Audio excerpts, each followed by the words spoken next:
ফাটাই ইটিনেডে Kurseong to day 2। Kurseong যাওয়ার পথে পাহাড়ে দাঁড়িয়ে একটা রেস্টুরেন্টে চিকেন মোমো খেলাম। তারপর কার্শিয়াংয়ের মিয়ামোর থেকে chicken patties, chicken finger, red velvet cake আর ব্লুবেরি কেক খেলাম। তারপর গিদ্দা পাহাড়ে গিয়ে চিকেন মোমো আর এগ চাউমিন খেলাম আর খেয়েছিলাম চকলেট। দেন এই ম্যাজেস্টিক ভিউ দেখতে দেখতে আমরা পাহাড়ের কোলে বসে খেয়ে নিয়েছিলাম আবার চিকেন মোমো অ্যাজ লাঞ্চ।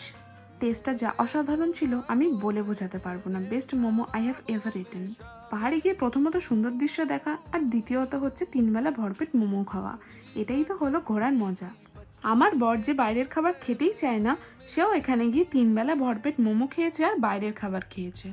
তারপর ভাবলাম অন্য কিছু ট্রাই করা যাক, তো আমরা নিয়ে নিয়েছিলাম চিকেন থুকপা। থুকপাটা বেশ টেস্টি হলেও আমরা কিন্তু পুরোটা শেষ করতে পারিনি, কারণ আমরা ফুল হয়ে গেছিলাম এগুলো খাওয়ার পর। এতটাই পেট ভরে খেয়েছিলাম যে আমাদের রাতে ডিনারই করতে হয়নি। সন্ধেবেলা শুধু চা আর লেস খেয়ে আজকের দিনটা কাটিয়ে দিয়েছি।